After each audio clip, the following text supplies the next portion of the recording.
আমি তো হাসিনা সরকারকে স্বৈরাচার বলি, ব্যর্থহীন ভাবে বলি, সেটার সঙ্গে যদি আপনি একমত হন তাহলে definitely Hasina is a better স্বৈরাচার।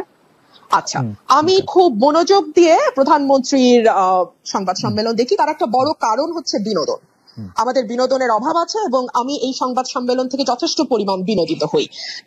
বিনোদনটা এ কারণেই যে একটি ছোট্ট মিষ্টি প্রশ্ন, যে প্রশ্নটি আসলে প্রধানমন্ত্রীর অত্যন্ত মনোপুত হবে, এরকম একটি প্রশ্ন করবার আগে দীর্ঘ সময় ধরে প্রধানমন্ত্রীর নানা রকম প্রশংসা করা হয়, এমনকি আঞ্চলিক ভাষায় মানে আমি আসলে বলেই ফেলি, এই বেডির সময় ফসল ভালো হয়, এই মানুষটি ম্যাজিক লেডি, এই ধরনের কথাবার্তাও খুব চমৎকার ভাবে বলা হয়। এবং আপনি অস্বীকার করবেন বলে আমার মনে হয় না, ওই সময় তো ক্যামেরায় ওনার ফেস ধরা থাকে, ওনার যে উচ্ছ্বাস, আনন্দ এবং চাপা গর্ব আমি দেখি, তাতে আমার মনে হয় চাহিদা যোগানের একটি চমৎকার আয়োজন সেখানে হয়। একটা কথা খুব স্পষ্ট, প্রধানমন্ত্রী যদি সত্যি সত্যি না চাইতেন যে এই স্তুতি স্থাবকতা চলতে থাকুক, তাহলে কারো ঘাড়ে দুটা মাথা নাই যে সেই স্তুতি করবে।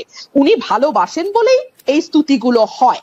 এবং প্রশ্নগুলো আপনি লক্ষ্য করবেন, ধরুন যখন আমাদের একজন শীর্ষস্থানীয় পুলিশ কর্মকর্তার দুর্নীতি নিয়ে পাতার পর পাতা রিপোর্ট প্রকাশিত হলো, আইনজীবীরা দুদকে গেলেন, আইনজীবীদের মানে বিষয় আমলে নিয়ে দুদক তদন্তেও নামলো, প্রধানমন্ত্রীকে নিয়ে তো এই প্রশ্ন করাই যেত। কেন করা যেত আপনি প্রশ্ন করতে পারেন, যেটা তো আসলে প্রধানমন্ত্রীর দায়িত্ব না, এটা দুদকের দায়িত্ব, পুলিশ আইন শৃঙ্খলা রক্ষাকারী বাহিনীর দায়িত্ব, উনি কেন এটার মধ্যে কথা বলবেন? এই কারণে এই যে বাংলাদেশের প্রধানমন্ত্রী যেহেতু মশা মারার কৃতিত্ব থেকে শুরু করে মানুষ হত্যার বিচার পর্যন্ত সকল কিছুই, আপনি এত চমৎকার বলেন, আসলে শুনতে ইচ্ছা করে, কিন্তু একটা প্রশ্ন না করে পাচ্ছি না। আপনার কাছে কি মনে হয় যে আপনি উচ্চ পর্যায়ে পুলিশ কর্মকর্তা যাকে বলছেন তিনি আসলে অবসরপ্রাপ্ত কর্মকর্তা, এবং তার কেস যে দুদকে নেওয়া হয়েছে সেটা প্রধানমন্ত্রীর জানার বা এপ্রুভালের বাইরে, এইটা আপনি মনে করতেছেন?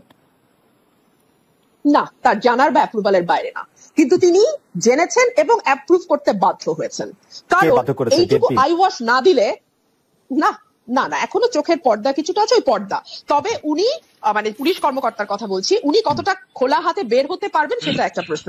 ধরুন বেসিক ব্যাংকের বাচ্চু শেখ আব্দুল হাই বাচ্চু, ওনার নামের আগে শেখ ছিল না, আমি জানতাম না, ফরাসউদ্দিন সাহেব যেহেতু দুদিন আগে সেটা খোলাসা করেছেন, সেটা অবশ্য আপনাদের রিপোর্টারদের একটা ফোরামেই তিনি খোলাসা করেছেন, সেখানে তিনি স্পষ্ট করেছেন নামের আগে শেখ ছিল না, এখন শেখ যুক্ত হয়েছে। আচ্ছা, আব্দুল হাই বাচ্চুকে নিয়ে কিংবা আচ্ছা কোনো ব্যক্তি বাদ দেন, বাংলাদেশে মন্দরিনের পরিমাণ 4.5 লক্ষ কোটি টাকার উপরে, এটা আমরা বলছি না, অর্থনীতিবিদরা বলছেন। এই মন্দরিন তাদের কারণে হয়েছে, তাদের সুবিধা দিতে হয়েছে, আমরা বাংলাদেশে যারা আছি সবাই জানি।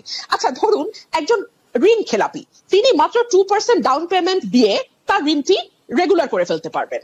অথবা ধরুন একজন ব্যাংকের পরিচালক, যার আগে মেয়াদ ছিল 3 বছর, সেটা এখন বাড়িয়ে 9 বছর ছিল, প্রথমে পার্লামেন্টে এসেছিল 9 বছরের দাবি নিয়ে, সেটা আবার অটো কেউ দাবি না করতে 12 বছর করে ফেলা হয়েছে। এইগুলো নিয়ে কি ওনাকে প্রশ্ন করা যায়? আমি আপনাকে একটু বলতেই চাই, একটু বলি যে আসলে প্রধানমন্ত্রী শেখ হাসিনাকে এই বিষয়ে স্পেসিফিকলি প্রশ্ন করা হয়েছে, তিনি এটা নিয়ে উত্তর দিচ্ছেন যে সাংবাদিকদের তিনি আহ্বান জানাইছেন যে আপনারা আমাকে তালিকা দেন কার কার কার কার কার কার ব্যাপারে আপনারা কি জানতে পারছেন, আমি চেষ্টা করতেছি, এবং এই প্রশ্ন করা হয়েছে, আমি শুনছি। তাহলে আমার উত্তর হবে কতটা এড়ানো। আপনারা যেটা বলছিলেন যে এত স্পেসিফিক উত্তর কেউ কি দেয় বা প্রশ্ন এড়িয়ে যায়, এর চেয়ে সুন্দর এড়ানো আর কি হতে পারে? তালিকা দেয়া কি সাংবাদিকের দায়িত্ব? দুদক কি করে? এসবি, ডিবি, এনএসআই, ডিজিএফআই, তারপরে আপনার কি বলে, সরি এনএসআই, ডিজিএফআই তো দায়িত্ব না, বাংলাদেশ ফাইন্যান্সিয়াল ইন্টেলিজেন্স ইউনিট তারা কি করে? বাংলাদেশ ব্যাংক কি করে? এটা দেখার দায়িত্ব কি সাংবাদিকের? এই উত্তরটা দেওয়ার মানে কি জানেন? ইটস আ ক্লিয়ার মেসেজ, দ্বিতীয় দিন আর এই প্রশ্ন করবেন না।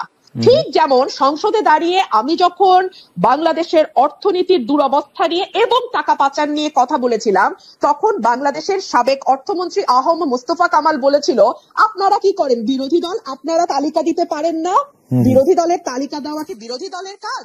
তখন আমি বলতে বাধ্য হয়েছিলাম, আপনার পাশে যেই ফরেন মিনিস্টার বসে আছে তার কাছে তালিকা আছে বলে তিনি স্বীকার করেছেন, অ্যাটলিস্ট কয়েকজনের নাম, মানে কয়েকজনের তথ্য তিনি জানেন, অথচ তার কাছ থেকে তালিকা নিয়ে বিসমিল্লাহটা করেন। জি, ইন্টারেস্টিং পয়েন্ট। আপনার বিএনপির কথাই তিনি হয়তো বলেছেন যে তারা আসলে নির্বাচনে কেন আসবে, তাদের নির্বাচনে কে, মানে নির্বাচনে যদি তারা আসেন কে হবেন তাদের পরবর্তী নেতা, এটা তো একটা বিরাট কথা, এটা তো আগে ঠিক করে তারপরে নির্বাচনে আসতে হবে, তা নাইলে তো তারা যে কোনো ছুতো নাতে নির্বাচন বর্জন করবেনি। দেখলাম চ্যানেল 1 বন্ধ হয়ে যেতে দেখলাম, দিগন্ত টেলিভিশন বন্ধ হয়ে যেতে দেখলাম, আরো কিছু কিছু চ্যানেল আমার স্পষ্ট মনে পড়ছে না, রিসেন্টলি নেত্র নিউজ বাংলাদেশ থেকে দেখা যায় না। দেখুন কোন তথ্যটি সঠিক কোন তথ্যটি ভুল, কোন তথ্যটি বিভ্রান্তিকর, কোন তথ্যটি সঠিক, এটা আসলে আপনি আইন করে বা মিডিয়া বন্ধ করে কখনো করা যায় বলে মনে হয় না। সম্ভবত এটি করবার সবচেয়ে ভালো উপায় হচ্ছে মানে ভুয়া তথ্য বা যেটাকে বলা হয় ফেক নিউজ, এটা নিয়ে এখন খুব আলোচনা হয়, সরকারের মধ্যেও প্রায় শুনি এই কথাটি, ভুয়া তথ্য, গুজব ছড়ানো ইত্যাদি ইত্যাদি। এইটার এখান থেকে বেঁচে যাওয়ার বা এখান থেকে বেরিয়ে আসার সবচেয়ে আমি বলবো যে গ্রহণযোগ্য মাধ্যম হচ্ছে মুক্ত গণমাধ্যম। আপনি গণমাধ্যমকে স্বাধীন করে দিন, আপনি তাকে লিখতে দিন, তাকে তথ্য প্রকাশ করতে দিন। দেখুন, প্রধানমন্ত্রীর প্রেস কনফারেন্স নিয়ে আজকে আলোচনা শুরু হয়েছিল। একটা ভেরি কমফর্ট জোনে বসে যেই মানুষগুলো আপনার সামনে হাসি হাসি মুখ করে বসে, প্রথম সারি, দ্বিতীয় সারি, তৃতীয় সারি, এর পরের সারি, প্রতিটি মুখের মধ্যেই তার বক্তব্য লেখা আছে। সেই লেখাটা আমি যেমন পড়তে পারি, প্রধানমন্ত্রীও পড়তে পারেন। সুতরাং তিনি ভেরি কমফর্ট জোনে থেকে শুরু করেন তার যাত্রা। আচ্ছা ধরুন অর্থনীতি নিয়ে তো আলাপ হচ্ছিল, ফার্মার্স ব্যাংক আর বেসিক ব্যাংক, তাই না? এই ফার্মার্স ব্যাংক নিয়ে আমি কি বলছি সেটা তো একটা বিরোধী দলের কর্মী, অনেক কথাই বলি, বাদ দেন। আমাদের সাবেক অর্থমন্ত্রী আবুল মাল আব্দুল মুহিত বলেছিলেন আস্ত একটা ব্যাংকেই গিলে ফেলা হচ্ছে এবং এই ব্যাংকটা করাই হয়েছে লুটপাটের উদ্দেশ্যে, এই ফার্মার্স ব্যাংক। মহিউদ্দিন খান আলমগীর টিকির একটা চুলো ধরা পড়েনি, তো সেটা নিয়ে কি কোনোদিন ভুলেও কোনো সাংবাদিক প্রধানমন্ত্রীকে প্রশ্ন করা তো দূরেই থাক, কোন রকম কোনো আলোচনা আশপাশ দিয়ে কথা না কিচ্ছু হয়নি তো? কিংবা ধরুন অনেক রকম উন্নয়নের যে এত বয়ান, হ্যাঁ, এত মানে রোল মডেল হয়েছি আমরা, আমাদের ঘর থেকে বেরোলেই এখন শুধু উন্নয়ন আর উন্নয়ন, এত কথা বলা হয় উন্নয়ন নিয়ে, মাথা পিছু আয় নিয়ে গর্ব করা হয় ইত্যাদি ইত্যাদি। প্রধানমন্ত্রীকে কি একবারও প্রশ্ন করা হয়েছে? আপনি বলবেন সেন্টেন্সটা শেষ করবেন, আপনি বলবেন। আপনি সংসদ সদস্য ছিলেন, সংসদে আপনি 4 বছর থেকেছেন। আমি দায়িত্ব নিয়ে বলছি, আমি জেনে বলছি, আপনার বক্তব্য প্রধানমন্ত্রী শেখ হাসিনা উপভোগ করেছেন। আপনি তাকে তীক্ষ্ণ ভাষায় সমালোচনা করেছেন, প্রশ্ন করেছেন। আপনাকে যেন যথেষ্ট পরিমাণে সময় দেওয়া হয় সেই জন্য তিনি চিফ হুইপদের নিশ্চিত করেছেন যে আপনি যাতে যথেষ্ট পরিমাণে সময় পান, এই মেসেজ যেন স্পিকারের কাছে যায়। এই কারণ তিনি হচ্ছেন যে মানে ব্যাপারটা কিন্তু আপনার কথাও যে তিনি খুব মানে আপনি যেটা বলছিলেন যে খুব মুগ্ধ হয়ে খুব একটা ফেভারেবল পজিশনে বসে, ব্যাপারটা কিন্তু এরকম না। এবং আপনি যেই কথাগুলি বলছিলেন আমি শুধু মন্তব্যটি করে রাখি, সেই প্রশ্ন করা হয়েছে ফার্মার্স ব্যাংক নিয়ে, তাকে প্রশ্ন করা হয়েছে, মহিউদ্দিন খান আলমগীরকে নিয়ে প্রশ্ন করা হয়েছে, এই প্রশ্নগুলি তাকে করা হয়েছে আসলে। তাহলে আপনি যদি আমার বাক্যটি শেষ করতে দেন তাহলে যে সুবিধাটা হয় আমার মনে থাকে না। ধরেন আমি ভুলে গেছি, দীর্ঘ আলাপ করেছেন তো আমি আমার কি বাক্য বলতে গেছি আমি ভুলে গেছি, আপনি এই মুশকিলটা হয়। যদি বাক্যটুকু শেষ করতে পারলে তখন একটু সুবিধা হয়। আচ্ছা আমি ছোট বাক্য ব্যবহার করলে সুবিধা হয়, বড় বাক্য হ্যাঁ উন্নয়নের বয়ান, জি উন্নয়নের কি করব বলেন, আমার বাক্য একটু লম্বা বাক্য, হ্যাঁ ছোট করে বললে আমার একটু ইন্টারাক্ট করতে সুবিধা হয়। মানে বুঝতেই পারেন ফারহানা, আমি আসলে বেতনই পাই এর জন্য। আপনি কেন জানি আমার কথাতে ইন্টারাক্ট করতে খুব ভালো লাগে। না কারণ এর একটা কারণ হতে পারে যে নাইম ভাই আমি ইন্টারাক্ট করতেছি আপনি শুনতে পাচ্ছেন না, এটাও হতে পারে, মানে এটা টেকনিক্যাল একটা ফল্ট আমাদের। খুব ভালো শুনতে পাচ্ছি। Okay please continue, please continue. উনাকে আপনি কোনো প্রশ্ন করেননি, পরের দফায় 2 দফায় কোনো কোশ্চেন করেননি, প্লিজ এটা আবার দেখেন আবার একটু আপনি।